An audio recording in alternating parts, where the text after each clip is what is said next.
toutes, bonjour à tous. Bienvenue à cette table ronde IA et climat, quels défis, quelles innovations pour un avenir durable.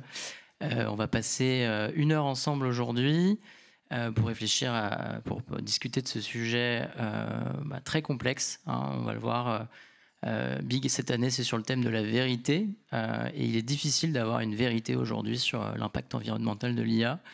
C'est un petit peu la grande inconnue encore aujourd'hui.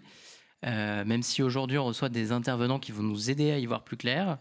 Alors je vous disais, on va passer 1 heure ensemble, mais on va procéder en 2 temps. Il y aura un premier panel avec donc Marlène, Théo et Juliette que j'ai présenté juste après, et puis ensuite un second panel plutôt orienté solutions. Donc pour commencer, je vais donc vous présenter donc Théo de Data for Good et de Equimetrix, Théo Alves d'Acosta. Juliette Fropier, donc des ministères de... Alors je vais faire plus de la transition écologique, mais tu nous préciseras juste après. Et Marlène Debanque du Shift Project. Je vous laisserai vous présenter les uns après les autres.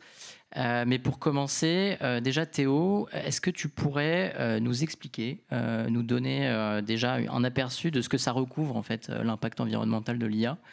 Est-ce que tu as, déjà, est-ce que c'est facile de l'évaluer? Est-ce que c'est facile de le définir? Est-ce que tu as des ordres de grandeur à nous partager? Merci et bonjour. Je vais essayer de résumer ça en 5 minutes pour donner déjà un premier panorama. Pour faire simple, quand on parle d'impact environnemental de l'IA, en ce moment, c'est beaucoup pour parler de l'IA générative, parce qu'on se posait un peu moins la question d'une certaine manière il y a encore quelques années. Pourquoi on se posait moins la question avant, on va dire, ChatGPT en 2022? Aujourd'hui, il y a deux tendances avec l'IA qui se mélangent, qui n'existaient pas vraiment les deux en même temps avant. La première, c'est une augmentation exponentielle des usages. Beaucoup plus d'utilisateurs, des centaines de millions d'utilisateurs juste hebdomadaires pour ChatGPT et pour les autres usages, et on met de l'IA un peu partout, comme on peut le voir notamment à Big. Deuxième grand facteur, c'est la complexification des usages et des modèles d'IA, c'est-à-dire qu'on a des algorithmes d'IA qui sont plus puissants, plus versatiles. On parle d'IA à usage général, c'est-à-dire qu'on peut faire plusieurs choses avec. On peut générer des vidéos, on peut faire du texte, on peut faire plein de choses.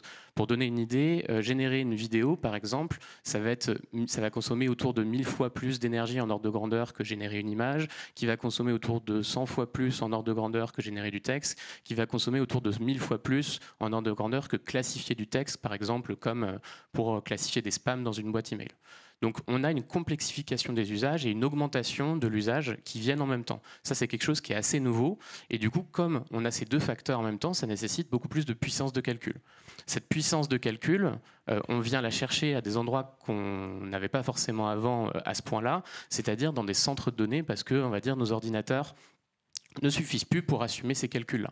Et c'est de là que va venir, on va dire, le gros des impacts environnementaux.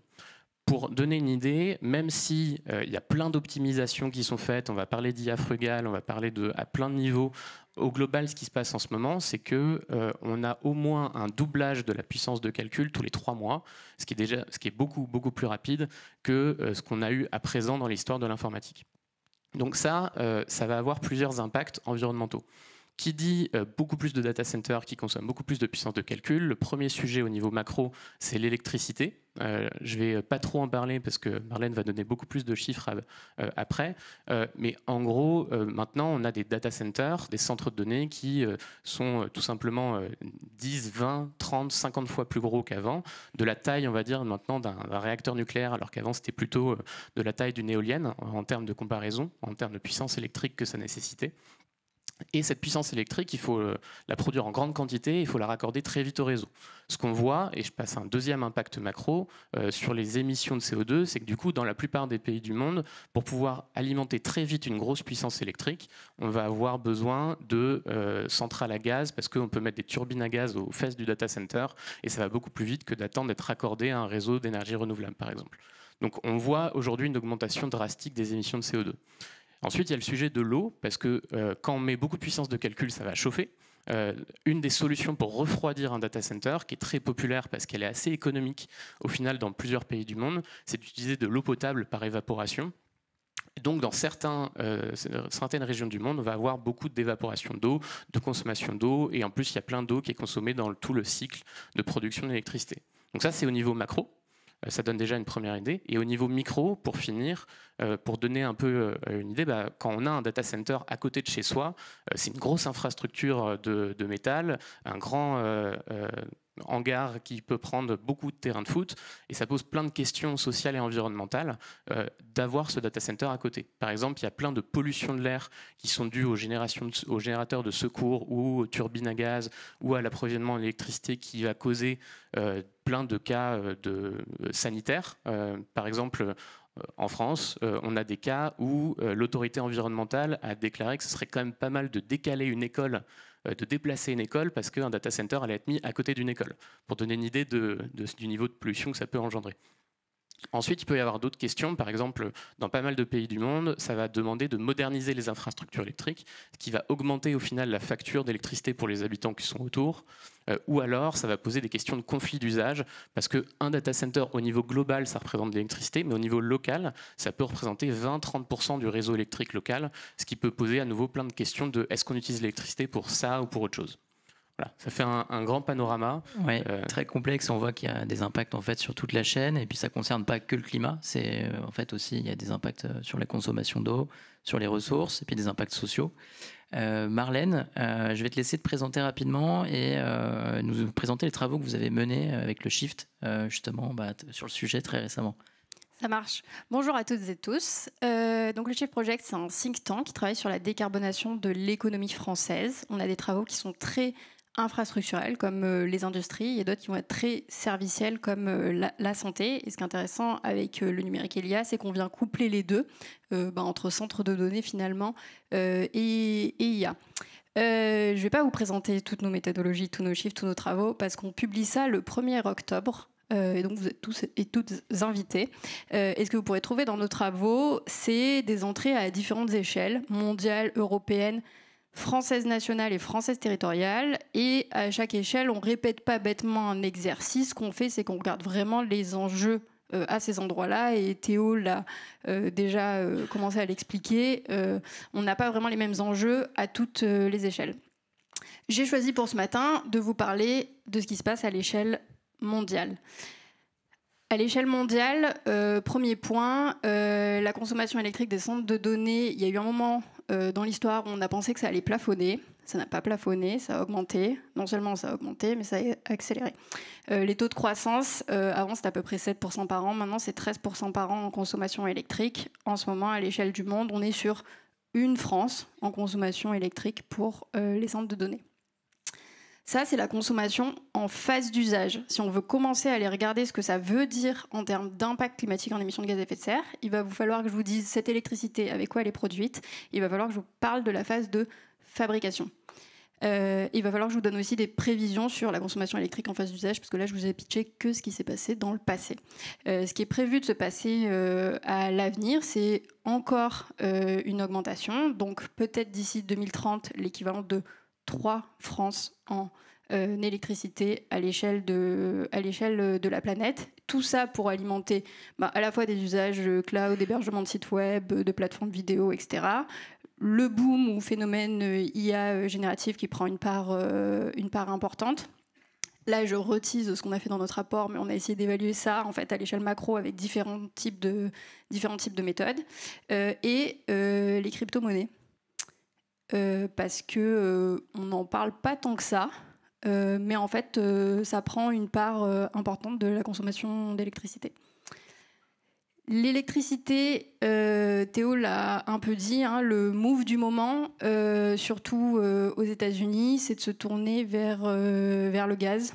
Et donc, si on regarde en termes macro ce que ça veut dire comme chiffre, avec les programmations énergétiques actuelles des pays, d'ici 2030-2035, on aura toujours autant d'énergie fossile pour les centres de données que de renouvelables.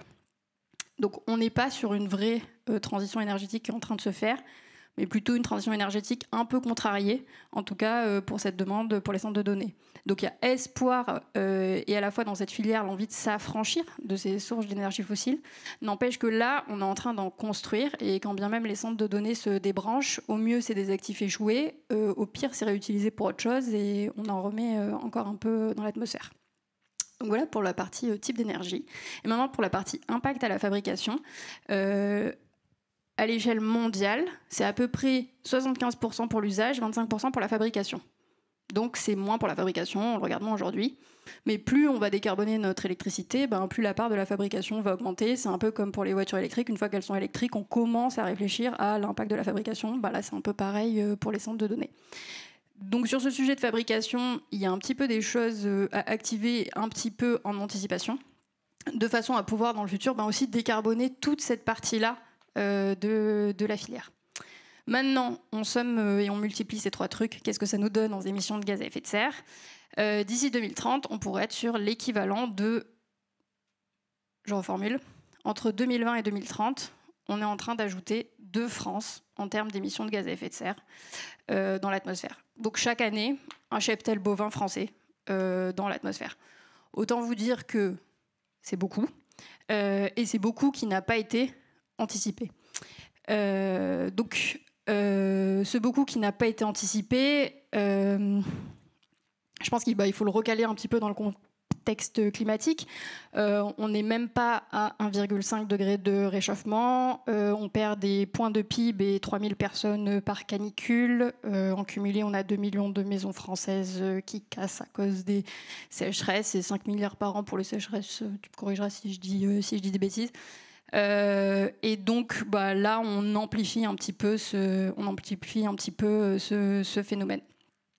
Donc voilà, il y a un peu urgence à se bouger. Et une des pistes qui pourrait être un peu prometteuse en termes de perspective, c'est au moins de considérer cette industrie qui est le centre de données un peu comme n'importe quelle industrie, parce qu'au final, il y a des beaux mécanismes qui existent pour l'ensemble des filières industrielles pour les amener à se décarboner. Il y a des marchés de permis d'émission et des choses comme ça.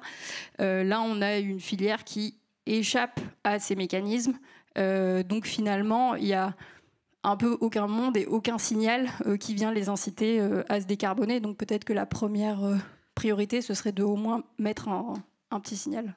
Ok, merci Marlène. Alors le tableau est effectivement, c'est pas neutre, le développement de l'IA. Le nœud gordien, c'est vraiment les data centers, c'est là où peut-être on a le plus gros levier d'action. Et on y reviendra juste après. Juliette, je vais te laisser te présenter et donner le titre exact. Et également nous parler de ce que fait l'État aujourd'hui, l'État français, face à ces enjeux. Oui, bonjour à toutes et à tous. Donc, Juliette Fropier, moi je suis chef de projet IA au sein de l'Ecolab, qui est le laboratoire d'innovation des ministères Transition écologique et aménagement du territoire, situé au sein du Commissariat général au développement durable, qui traite de tous les enjeux transverses de transition écologique, reporting environnemental des entreprises, affichage environnemental sur le textile, par exemple. Vous avez peut-être pu voir une actualité récemment sur le sujet. Et donc moi, je m'occupe plus précisément de tous les sujets IA, à la fois comment l'IA peut servir nos politiques publiques de transition écologique et aussi mieux comprendre, anticiper, limiter l'impact environnemental de l'IA. Donc cette réflexion, on va dire, autour des liens entre IA et climat, IA et transition écologique, elle a commencé en 2021 avec une première feuille de route du ministère de la Transition écologique et la volonté d'expérimenter du coup des cas d'usage d'IA pour la transition écologique. Et là, quand je parle d'IA pour la transition écologique, on n'était plutôt pas sur des cas d'usage IA générative qui aujourd'hui, comme l'a dit Théo, sont ce qui concentre finalement l'attention quand on parle d'impact environnemental de l'IA. Et donc, pour rester sur la partie vraiment impact environnemental de l'IA, qu'est-ce qu'on fait sur ce sujet ? Là, je vais plutôt parler de comment on avance sur le sujet de la demande en puissance de calcul, puisqu'il y a aussi l'offre de la puissance de calcul sur lequel on travaille sur les data centers. Ça, au niveau européen, il y a eu la directive efficacité énergétique, etc., qui demande davantage de transparence et qui vise aussi à mettre en œuvre des seuils sur certains indicateurs environnementaux. Sur la demande en puissance de calcul, on essaye déjà de sensibiliser, de faire adopter des méthodologies de calcul et aussi de commencer à partager des bonnes pratiques pour réduire l'impact environnemental de l'IA. Donc en 2024, on a réuni un groupe de travail composé d'associations, de chercheurs, d'entreprises, d'administrations pour élaborer collectivement ce qu'on appelle le référentiel général pour l'IA frugale, ou l'AFNOR-SPEC IA frugale, qui est un document qui était vraiment pour débroussailler, on va dire, ce sujet qui était nouveau, on va dire, pour nous, pour la puissance publique, et sur lequel on voulait apporter des définitions, des premiers éléments de méthodologie et un premier partage de bonnes pratiques. On a continué, donc on a fait parler de ce référentiel, on a essayé de sensibiliser les entreprises, les administrations. On a publié à Vivatech, j'ai envie de dire, un deuxième document qui était un document plus simple, on va dire, que ce référentiel qui fait une centaine de pages, qui est assez complet, qui s'appelle le Kit d'engagement pour l'IA frugale, que je vous invite tous et tous à consulter, qui contient vraiment 15 bonnes pratiques pour adopter une démarche d'IA frugale. Qu'est-ce que ça veut dire? Ça veut dire finalement mettre les enjeux environnementaux au cœur de votre projet d'IA. C'est-à-dire, on ne commence plus par faire le projet d'IA et après, au bout de 6 mois de projet d'IA, de se poser la question, au fait, ça coûte combien en termes environnementaux? On place dès le début la contrainte environnementale dans le projet. Et donc, quand on définit le besoin, donc déjà, est-ce qu'on a vraiment besoin d'IA dans ce cadre-là ou est-ce qu'on peut utiliser d'autres solutions numériques, mais aussi quand on qualifie le modèle qu'on va utiliser, la quantité de données qu'on va utiliser, etc., on essaie de limiter au maximum l'impact que va engendrer ce projet d'IA. Donc ça, c'est des choses qu'on fait diffuser, à la fois par de la sensibilisation, mais aussi par d'autres choses, notamment dans le cadre d'appels à projets. Vous avez peut-être entendu parler d'un nouvel appel à projet qui a été lancé il y a quelques jours, qui s'appelle Pionnier de l'IA, qui vise à favoriser des innovations de rupture, qui est opéré par BPI France d'ailleurs, favoriser des innovations de rupture en IA dans certains secteurs clés, dont la transition écologique. Et dans le cadre de cet appel à projet, on demande un reporting environnemental assez complet sur les projets d'IA qui vont être développés. Et c'est aussi des choses qu'on veut intégrer dans les marchés publics, donc des critères environnementaux sur les projets d'IA. Je finirai juste par l'histoire de la standardisation. On va peut-être en reparler, mais donc il y a eu plusieurs entreprises d'IA, notamment Google ou Mistral, qui au courant de l'été ont publié des chiffres sur l'impact environnemental de l'IA, qui sont intéressants parce que si on publie des chiffres, s'il y a de la transparence environnementale, les entreprises vont pouvoir se différencier aussi sur vraiment sur cette verticale. Et je pense que ça peut engendrer une démarche vertueuse d'avoir des entreprises de l'IA qui diminuent, qui essayent d'optimiser au maximum l'impact environnemental de leur projet. La problématique qu'on voit, c'est qu'en fait, ces chiffres n'étaient pas comparables parce qu'ils étaient sur des périmètres différents et sur des unités fonctionnelles différentes. Donc, par exemple, sur Gemini, c'était un prompt médian qu'ils ont utilisé pour donner des chiffres. Et pour Mistral, c'était générer une page de texte. Et donc, en fait, on ne sait pas vraiment comparer les deux chiffres qu'ils nous ont donnés. Et c'est pour ça qu'on a besoin de méthodologies standardisées, acceptées par l'ensemble du secteur. Et donc là-dessus, on a décidé aussi au niveau français s'impliquer dans le comité européen de normalisation pour animer un groupe de travail, pour poser en fait des règles, pour dire quand on voudra faire du reporting environnemental sur un modèle d'IA, on le fera sur telle unité, sur tel périmètre, et ainsi on pourra comparer les choses. Super, merci beaucoup Juliette, ça fait une excellente transition parce que je vais vous demander justement comment les géants du numérique s'emparent du sujet. Est-ce qu'il y a des bons élèves et des mauvais élèves aujourd'hui? Et qu'est-ce qu'on pourrait faire pour inciter ces acteurs à faire preuve de plus de transparence? Alors, c'est encore très difficile de juger s'il y a des bons ou des mauvais élèves, justement parce qu'il y a encore ce manque de transparence. Et on espère que avec la standardisation, la transparence augmentera et on pourra vraiment prendre une décision en se posant la question effectivement de l'impact environnemental, comme par exemple, on peut acheter des aliments en fonction du Nutri-Score. Aujourd'hui, l'affichage environnemental sur beaucoup de produits augmente. On pourrait se dire que pourquoi pas un affichage environnemental sur les modèles d'IA.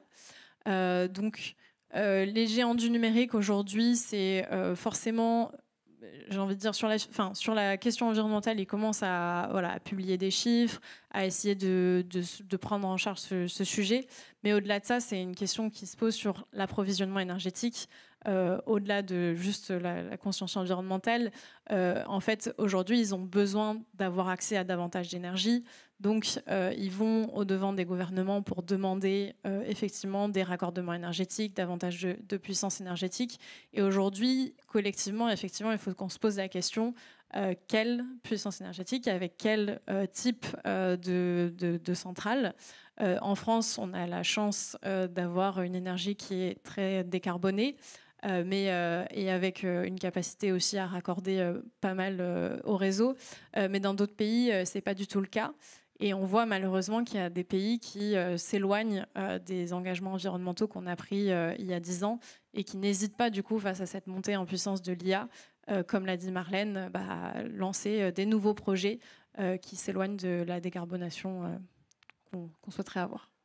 Et dans les géants, on a besoin des gens de l'IA, mais on a aussi besoin des gens du hardware pour décarboner l'ensemble, à la fois sur la fabrication, mais à la fois sur la partie utilisation.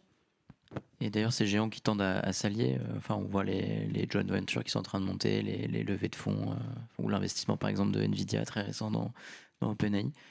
Théo, tu as des compléments à nous apporter là-dessus ? Je vais peut-être être un peu moins gentil, mais dans une classe où tout le monde a 4 sur 20, est-ce que la personne qui a 6 sur 20, on peut considérer que c'est un bon élève ? Je ne sais pas, on est plutôt à ce stade-là en ce moment dans le secteur de l'IA.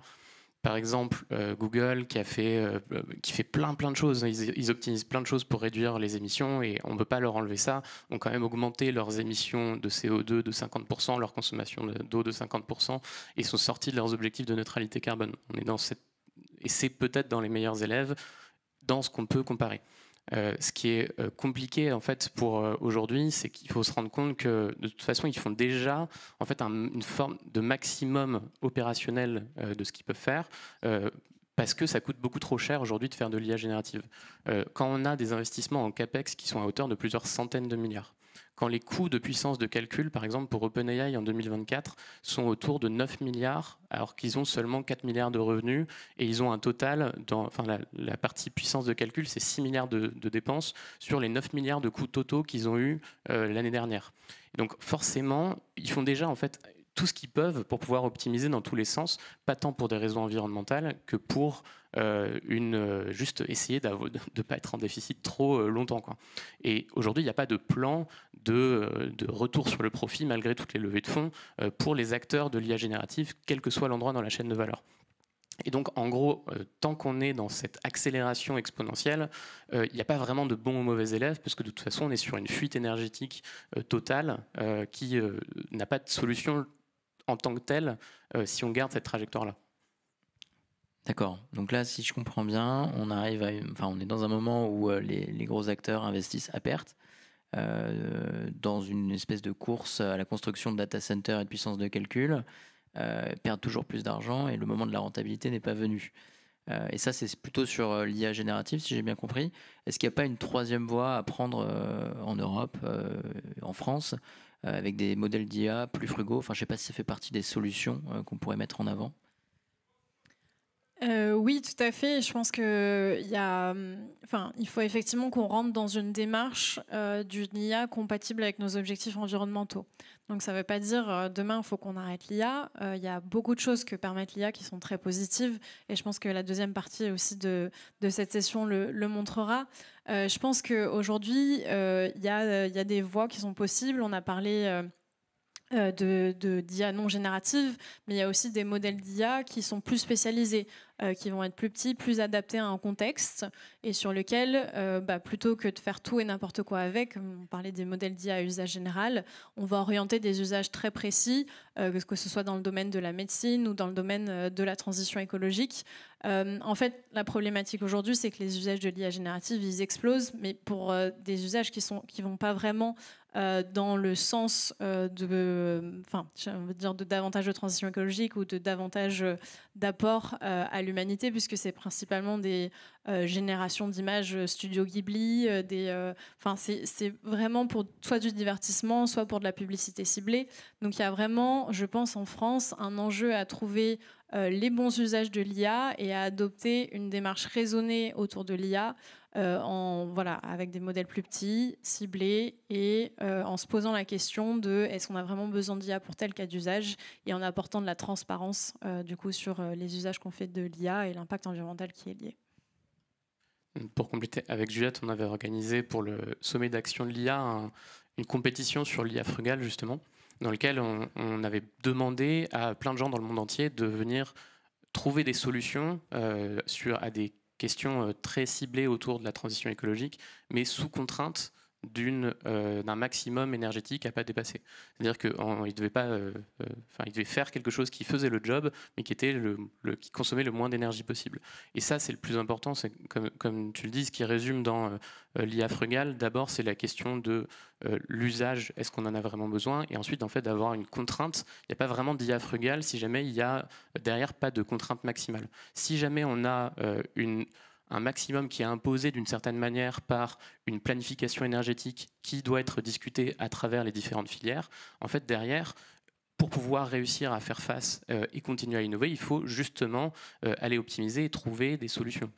Typiquement, quand un des exemples sur lesquels on travaillait pendant le challenge sur l'IA frugale, c'est une ONG qui s'appelle Rainforest Connection qui met des capteurs dans la forêt pour écouter si jamais il y a de la déforestation illégale en Amazonie. En fait, quand on a un capteur en forêt qui doit tenir, parce qu'il n'y a pas beaucoup de batterie et ça doit durer 3 semaines avant d'être changé, sinon ça coûte trop cher, et que c'est pas connecté au réseau parce qu'on n'a pas envie de mettre du Starlink partout, et au final, il n'y a pas le choix, parce qu'on est sous contrainte, que de faire de l'IA frugale, parce qu'on a besoin de quelque chose de très précis, très spécifique, qui va fonctionner dans ce cadre-là.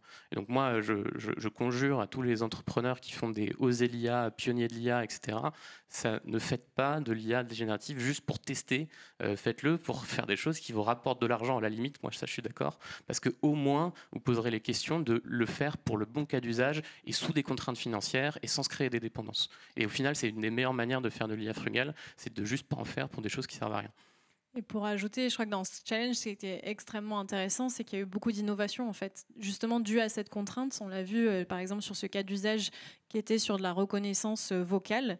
Il y a des personnes qui sont allées, je sais pas vraiment inventer, mais qui sont allés trouver des nouvelles méthodes, du coup, pour limiter au maximum la consommation énergétique, pour aller reconnaître s'il y a un bruit effectivement de déforestation de la forêt ou si c'est juste la forêt normale. Et voilà, c'est plutôt encourageant, j'ai envie de dire, de se dire qu'il y a de l'innovation à trouver aussi dans le fait de limiter l'impact énergétique et environnemental de manière générale d'un modèle d'IA.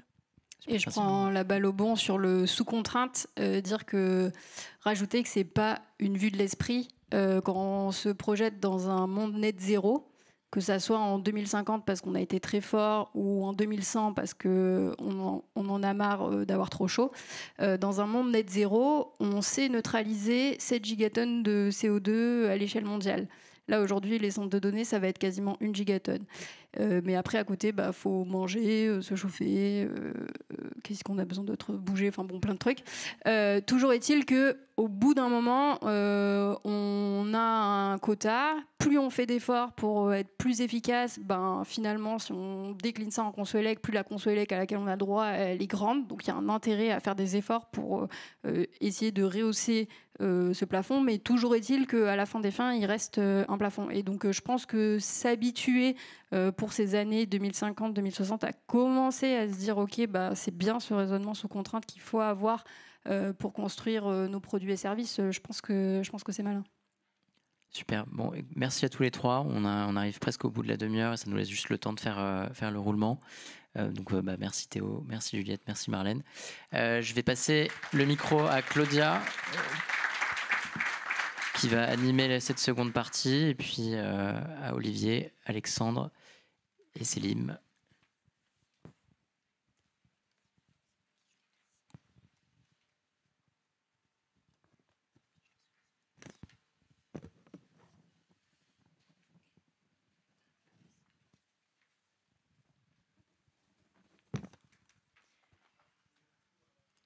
Bonjour à tous et à toutes, merci d'être là. Je vais commencer par remercier nos panélistes du précédent panel et ainsi que Vincent pour sa modération, parce que je pense que c'était un panel utile pour avoir un éclairage sur les enjeux de l'intelligence artificielle sur le climat. Je pense que vous l'aurez tous compris, ces enjeux, ils ne sont pas négligeables, ils existent et on va devoir faire avec. Mais je vais me permettre quand même, sur ce second panel, d'essayer de vous amener vers une touche d'optimisme, voire de chauvinisme, parce que j'ai en face de moi 3 speakers qui sont à la direction d'entreprises françaises, dont on peut être fier, je pense, puisqu'il s'agit d'entreprises qui ont à cœur de participer à l'urgence climatique à laquelle on fait tous face. Donc, je vais vous laisser vous présenter. Donc, j'ai à mes côtés Selim Yousri, qui est CTO et co-CEO de Sapiology, Alexandre Duval, qui est cofondateur et Chief Science Officer chez Antalpic, et enfin Olivier Pin, qui est Chief Product Officer chez DeepKey. Ma première question, vous allez le voir, elle rentre directement dans le vif du sujet, puisqu'en fait, je vais vous demander quelle est votre utilisation de l'IA dans vos activités respectives et en quoi est-ce qu'on peut considérer que ces utilisations-là, elles peuvent être considérées comme bénéfiques pour le climat. Et je vais peut-être dans un premier temps laisser la parole à Alexandre, puisque vous avez un profil de société qui est un peu différent de DeepKey et Sapiology, mais vous l'expliquerez mieux que moi évidemment, puisque c'est une société que vous avez cofondée qui est AI native, pour reprendre un peu le jargon de la tech. Mais je vais vous laisser en parler évidemment avant de répondre à la question. Super, merci beaucoup. Déjà, ouais, je pense que c'est important. Il y a plein de challenges qui ont été évoqués dans le dernier panel. On va essayer d'ici d'être un peu plus positif. Et par exemple, on parle beaucoup d'IA générative. Et souvent, on l'assimile aux LLM qui ont des milliards de paramètres et qui prennent beaucoup d'énergie. Mais ce n'est pas le cas de tous les modèles. Nous, chez Antalpic, on fait de l'IA générative aussi, appliquée à la chimie, appliquée à la découverte de nouveaux matériaux. Donc, on est vraiment une jeune start-up. On est une petite trentaine à Paris. Et c'est des modèles qui sont tout petits et qui s'appliquent du coup à un cas d'usage qui est on essaie d'aider les départements R&D de grosses industries françaises à accélérer les cycles de développement sur deux fronts principaux. Un, les nouvelles technologies, donc celles du monde de demain qu'on pense être importantes, que ce soit les panneaux solaires, augmenter leur efficacité, les batteries pour permettre du stockage d'énergie renouvelable venant des éoliennes ou de panneaux solaires, ainsi qu'optimiser les processus existants. Donc il y a beaucoup de processus chimiques, on l'oublie souvent, mais on a un monde qui est fondé sur la chimie, que ce soit la production d'engrais pour pouvoir se nourrir, la production de ciment pour pouvoir construire toute la société qui est autour de nous. Et c'est des processus qui sont très énergivores. C'est 3-6% des émissions mondiales de CO2. Et on peut, avec de l'IA, aller accélérer l'innovation dans ces domaines. C'est une innovation qui prend souvent une dizaine d'années pour, par exemple, découvrir une nouvelle batterie. Donc c'est très long. C'est très long parce que c'est un travail très difficile. C'est des chimistes qui sont dans des laboratoires, qui ont face à eux une infinité de possibilités. Ils doivent placer des atomes dans l'espace pour arriver à des batteries avec des propriétés désirées, qui prennent en fonction le coût de la batterie, qui prennent en fonction la supply chain, qui prennent en fonction des contraintes géopolitiques, ainsi que plein d'autres paramètres. Et donc on peut avoir des modèles, nous c'est ce qu'on développe, qui vont aller générer et proposer des candidats, donc des matériaux nouveaux, qui vont estimer les propriétés que ces matériaux vont avoir, et qui vont ensuite du coup pouvoir guider le chimiste dans sa capacité à innover. Donc ça c'est hyper important parce que ça va permettre pour les enjeux de demain d'aller vraiment accélérer ces cycles de développement et d'arriver à des innovations dans les secteurs clés pour contribuer du coup à cette transition écologique. Et c'est des modèles, c'est la première fois que j'entends le mot IA frugal, mais c'est des modèles qui sont assez frugaux. Et donc on espère, nous, dans notre boîte, d'avoir un impact positif sur l'environnement et de permettre plus d'économie entre guillemets carbone, que ce soit par cette optimisation de processus ou ce développement de technologie, que d'émissions liées à nos modèles. Donc voilà, c'est assez ambitieux comme projet, ça ne se fait pas en un jour, mais je pense que cette capacité à innover dans le monde des matériaux et de la chimie, c'est vraiment essentiel et c'est quelque chose qu'on essaie de mettre en œuvre. Merci. Je vous en prie, Selim ou Olivier. Bonjour à tous et à toutes. Alors moi je vais prendre un tout petit pas de recul pour commencer, donner un peu de contexte. On parle depuis tout à l'heure de réchauffement climatique, on parle d'impact que ça peut avoir, mais posons-nous d'abord la question de comment on mesure cet impact, qui est la mission de l'entreprise que j'ai cofondée, qui s'appelle Sapiology. Donc la méthode sous-jacente qui permet de mesurer, qui permet de sortir le rapport de Google et le rapport de Mistral pour savoir l'impact, notamment CO2, en ressources en eau, en métaux, etc., utilisé par l'IA sur toutes les étapes du cycle de vie, ça s'appelle l'analyse du cycle de vie. Et donc on regarde en fait depuis l'approvisionnement en matière pour construire les data centers, les GPU sur lesquels tournent les modèles et les ordinateurs et les téléphones sur lesquels on les utilise. Ensuite on fabrique, ensuite on va utiliser ces modèles-là, donc ça c'est toute l'utilisation que l'on connaît, et ensuite ce dont on n'a pas parlé encore, c'est la fin de vie, qu'est-ce qu'on fait avec tous les GPU qu'on a construits, tous les data centers et tous les nouveaux matériaux que l'on va impliquer une fois qu'on n'en a plus besoin et une fois qu'ils ne fonctionnent plus. Et donc nous on a développé un logiciel qui permet de mesurer tout cela, que ce soit pour les entreprises qui créent des modèles d'IA ou que ce soit pour toutes les autres entreprises qui les utilisent. mais sur tous les autres sujets aussi. Et donc, nous, notre utilisation de l'IA, donc c'est un peu l'œuf et la poule, donc on permet cette mesure-là sur des sujets, sur 16 impacts environnementaux, mais aussi sur l'impact social dont on a pas parlé, et sur tous les sujets de souveraineté et d'approvisionnement et de risques géopolitiques d'approvisionnement qui vont être sous-jacents à ces sujets-là, que ce soit pour l'IA ou pour autre chose. Et donc, nous, notre utilisation de l'IA, elle est dans le fait que pour mesurer ces impacts, on a besoin de remonter des chaînes de valeur qui sont industrielles, qui sont extrêmement complexes, dans lesquelles il y a énormément de données.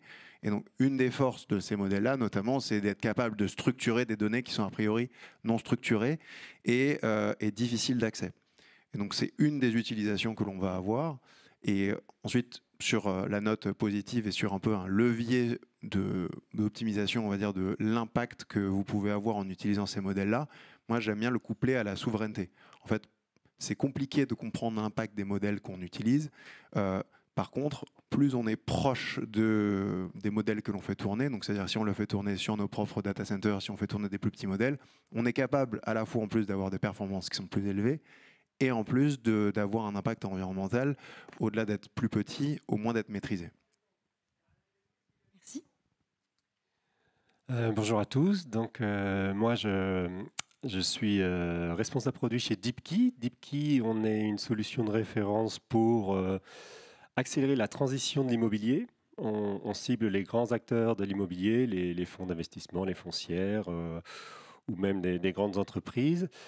Et on les aide à comprendre la performance carbone, énergie de leurs bâtiments et à générer des plans d'investissement pour rester sur une trajectoire net zéro ou même l'accélérer. Et puis, dans certains cas, pour aussi s'adapter aux risques climatiques qui sont bien là. Donc, tout au long de ce chemin, DeepKey a 11 ans cette semaine.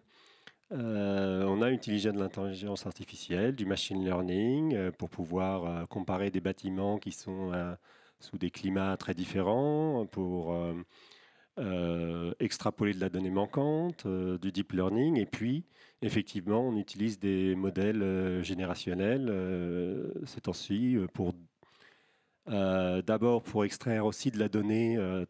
Tous nos clients, ils ont des tonnes d'audits sous forme de PDF, ils n'en font rien. Donc, on extrait de la donnée de ces PDF pour les stocker de façon plus structurée. Et puis pour faire des agents. Peut-être une remarque encore sur la partie IA frugale. On s'aperçoit, et c'est peut-être une tendance qui sera intéressante, que les modèles générationnels, donc Large Language Model génériques, bon, ils sont très impressionnants de prime abord, mais dès lors qu'on veut faire des choses assez spécialisées, ils sont quand même beaucoup plus difficiles à surentraîner. Et donc, par exemple, pour lire des factures énergétiques, eh bien, on utilise des modèles qu'on appelle des Small Language Models, qui sont beaucoup plus entraînables et qui sont beaucoup plus frugaux. Et donc, c'est ce genre de technologie, de temps en temps, ce qui peut être intéressant, c'est de se dire, on va assez vite, peut-être, atteindre certaines limites des modèles très génériques et on va vouloir faire des choses plus spécifiques avec des résultats qu'on pourra mieux prédire. Et là, peut-être que des modèles plus frugaux et plus entraînables, finalement, auront plus le vent en poupe. Et ça, c'est peut-être une des pistes qui est intéressante. En fait, quand je vous écoute, Célim et Olivier, je comprends que vous utilisez l'IA comme un outil pour après aller vendre vos produits et services. Donc finalement, la question qui me vient en vous écoutant, c'est est-ce que quand on est un entrepreneur, notamment qui a à cœur de contribuer positivement au climat, est-ce qu'on a le choix d'utiliser l'IA pour rester compétitif dans un monde où j'imagine vous avez une concurrence qui est accrue et pour continuer de participer à cette transition énergétique et écologique en touchant un maximum de clients, en fait, en étant plus efficace? Moi, de mon côté, la réponse, elle est claire. Et je pense que c'est le cas quand même de beaucoup de responsables produits. Je ne crois pas qu'il y ait beaucoup de responsables produits qui ne repensent pas leurs produits en intégrant l'IA dedans. Aujourd'hui, moi, je peux donner deux exemples. Parmi mes compétiteurs, ils ne se présentent pas comme des green tech, ils se présentent comme des AI company. Bon, il y en a pas mal qui sont aux États-Unis, donc c'est mieux de se présenter comme AI company que green tech, mais malgré tout, c'est vraiment le message. Et récemment, mais plus en Europe, sur des appels d'offres, on nous a dit vous êtes très bien positionné, vous êtes on top là, mais on veut voir plus sur l'IA. Montrez-moi ce que vous faites sur l'IA. Donc il y a vraiment une demande avec des clients qui sont très éduqués, qui savent pourquoi ils veulent l'utiliser, et beaucoup de clients qui disent moi j'ai juste peur d'être à la traîne, et donc il faut vous montrer que je choisis une solution qui a vraiment embrassé l'IA. Donc difficile, moi, si j'adopte pas l'IA dans mon produit, et si je le montre pas, ça a un impact assez catastrophique. Alors, je rejoins en essence ce que vous venez de dire. Pas que je nuancerai, je vais apporter quelques compléments. Donc nous, en effet, on est dans le même cas où on a des compétiteurs qui ont levé entre 60 et 120 millions d'euros et qui sont des outils d'IA au service de la transition. Donc, on va dire les termes se sont inversés dans leur pitch. Et donc, on est presque obligé, si on veut rester compétitif sur ces choses-là, au moins d'évoquer ces sujets et d'expliquer ce qu'on fait là-dessus. Par contre, et c'est un peu la particularité de notre plateforme, on est utilisé par des gens qui viennent souvent pour comprendre leurs impacts environnementaux et donc ils vont être assez demandeurs de transparence en tout cas sur ces sujets-là. Donc peut-être que la clé aussi c'est à la fois d'être transparent sur notre utilisation, pourquoi on l'utilise, comment on l'utilise, chez qui on l'utilise, qu'est-ce qu'on fait tourner et où, justement de pouvoir, nous on est un outil de mesure d'impact environnemental et donc d'expliquer lorsque les gens utilisent notre logiciel, quel est l'impact environnemental d'utiliser notre logiciel et quelle est la part de cet impact qui vient aussi de l'utilisation de l'IA. Donc en fait on peut le faire tout en gros le mot-clé c'est, j'en ai deux, c'est souveraineté là-dessus, donc faites tourner vos modèles plus petits comme ce que tu viens de dire et de la manière la plus locale possible, et en étant transparent sur les usages qui sont sous-jacents, et non pas d'opérer uniquement en boîte noire. Merci à tous les deux. Ma troisième question, ce sera pour Alexandre, puisque vous, si j'ai bien compris, vous utilisez l'IA pour accélérer la science. Est-ce que vous pouvez nous en dire plus sur à quel point, justement, vous participez à renforcer la place de la France et puis même de l'Europe, en fait, dans la recherche scientifique, dans ce monde où les rapports de force, actuellement, ils ne sont pas forcément en notre faveur. Est-ce que vous pouvez nous en dire plus dessus ? Oui, bien sûr, et même j'aimerais rebondir sur ce que Olivier disait. Nous, du coup, on est une boîte qui développons des logiciels d'IA, on s'adresse à des gros clients, à des Air Liquide, à des Saint-Gobain, etc. Et on voit dans ces boîtes-là le besoin d'intégrer l'IA par peur de la compétition qui prendrait un avantage clé et définitif. Si aujourd'hui vous produisez des batteries et qu'en fait en Chine ils sont déjà très forts et qu'en plus ils ont intégré l'IA pour aller beaucoup plus vite dans la recherche, arriver à des nouvelles générations de batteries qui seront plus denses, qui dureront plus longtemps, qui auront une bien meilleure densité énergétique, demain vous allez avoir du mal. Donc c'est des investissements à long terme qui sont difficiles aujourd'hui à débloquer pour des boîtes européennes, mais qui sont essentiels parce que c'est la capacité à innover dans le futur qu'on est en train d'établir. Nous, ce qu'on développe, vraiment pour être un peu plus dans le détail, on va vraiment modéliser la matière à l'échelle atomique et on va développer une compréhension de comment les atomes interagissent entre eux et quelles propriétés ça donne à un matériau. Et donc, si vous développez cette capacité-là, dans n'importe quel domaine, vous allez forcément pouvoir innover très vite et produire les produits dont le monde a besoin, ou en tout cas dont vos clients ont besoin. Et donc cette capacité-là, si vous arrivez à la développer dès maintenant, ça vous confère un avantage énorme sur les concurrents. Et je pense qu'effectivement, c'est un enjeu majeur en Europe, où c'est très difficile aujourd'hui, de par l'instabilité aux États-Unis politique, potentiellement les taxes sur les prix et la concurrence asiatique, de continuer à exister d'un point de vue industriel. Et donc, je pense que c'est une solution qu'on doit prendre pour le futur. On doit prendre ce pas de l'IA et essayer de changer notre manière de faire. Sinon, je pense qu'on peut être juste dépassé par la vitesse d'innovation de pays qui auraient pris ce pari-là. Merci beaucoup de partager avec nous ce retour très terre-à-terre, aussi très business, auquel vous êtes confrontés tous les jours. Je pense que ça permet une bonne transition avec le premier panel. Et en fait, en vous écoutant, on se rend compte, en tout cas moi j'ai été convaincue qu'il y a quand même des entrepreneurs en France notamment qui ont à cœur de contribuer à la TEE. Donc c'est positif, que ce soit en intégrant l'IA par essence dans un produit qui est AI native, et qui vont contribuer à justement avoir un impact sur des enjeux qui sont stratégiques pour la France et l'Europe, notamment en sciences. Vous êtes sur une application qui est très deep tech finalement et qui peut avoir un impact géopolitique en termes de puissance mondiale très important. En ce qui vous concerne, donc chez DeepKey ou chez Sapiology, ça devient un outil qui est presque devenu indispensable en fait pour évoluer, pour continuer de développer des produits qui sont pourtant à la base sensibles à la cause climatique. Ça devient utile et ça devient même indispensable pour faire face à cette concurrence qui est accrue dans un monde qui est globalisé. Et donc finalement, et ça fait un peu le lien avec ce que vous disiez en réponse à ma première question, est-ce que le mot-clé finalement dans tout ça, c'est pas la souveraineté? Est-ce que c'est pas quand on lie intelligence artificielle et souveraineté qu'on peut contribuer de manière plus efficace et plus active à la TEE, puisqu'en fait on s'adresse à ce moment-là à toutes les parties prenantes, et quand je dis toutes les parties prenantes, je pense aux actionnaires, je pense aux futurs investisseurs, je pense aux clients desquels on ne peut pas contrôler la sensibilité à l'urgence climatique, et puis même aux DAF, aux CFO qui vont avoir à cœur de réduire au maximum les coûts financiers. Est-ce que vous partagez ce constat-là? Est-ce que finalement la souveraineté, ça peut pas être une réponse à tous ces enjeux?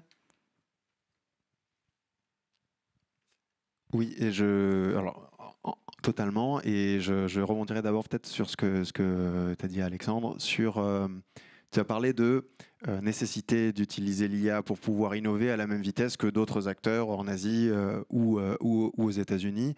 Et tu as parlé aussi des taxes aux frontières mises, puis enlevées, puis remises par les États-Unis.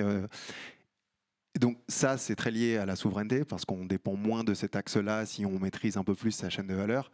Et en fait, je pense qu'il faut voir les outils d'IA, mais même de manière plus globale, le système informatique sur lesquels nos entreprises se reposent, comme des éléments qui font partie intégrante de notre chaîne de valeur. Et donc, revenir à des moyens d'utiliser ces outils-là. Donc, on est venus tous au constat que on en a besoin, que ce soit pour rester compétitif ou aussi tout simplement pour innover de manière plus rapide ou pour toucher plus de monde, comme que l'on fait. Par contre, posons-nous la question de moyens. Et donc, concrètement, des leviers pour que tout le monde puisse partir un peu avec des choses concrètes à faire, c'est de se reposer sur des acteurs français et ou européens dans les data centers. Et il y en a. Il n'y a pas que Google, AWS ou Azure ou autres. Il va y avoir des acteurs comme OVH, il va y avoir des acteurs comme Scaleway, comme Clever Cloud, ou des Allemands comme Hetzner.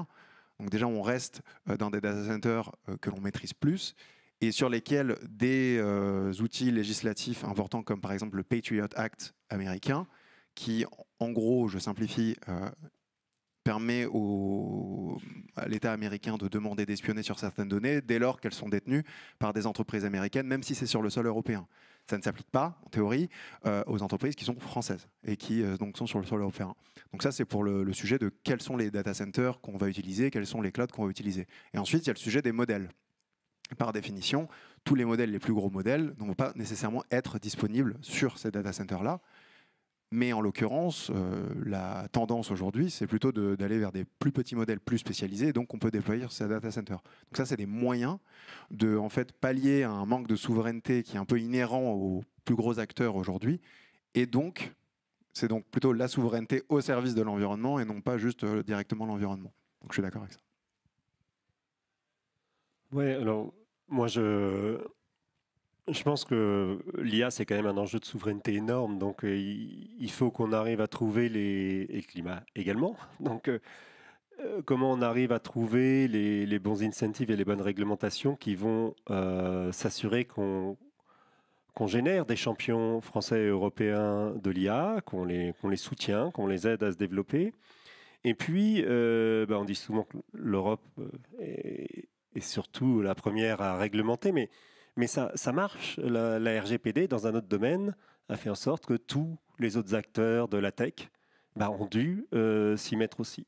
Donc, est-ce qu'il y a un monde où on peut commencer à essayer de normaliser un peu la mesure des impacts climatiques des acteurs de l'IA et commencer à établir des demandes de reporting dès qu'on interagit sur le sol européen, et dans ce cas-là, ça touchera tout le monde.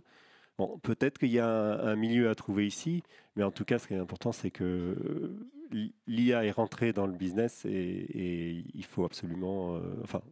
elle partira pas, c'est évident. Et pour éviter de paraphraser, mais je pense qu'effectivement, moi, je vois, quand on parle de souveraineté, je vois quand même deux enjeux principaux. Le premier, et je vais rester dans le monde de la chimie, c'est vraiment un besoin d'éviter la dépendance à certains pays ou à certaines chaînes d'approvisionnement. Donc, il y a plein de compagnies qui viennent avec des besoins. Nous, on veut éviter d'utiliser du cobalt parce que voilà, on pense pas on pense pas que ce soit durable comme solution. Donc, c'est vraiment remplacer les matériaux dont on ne contrôle pas forcément la supply chain.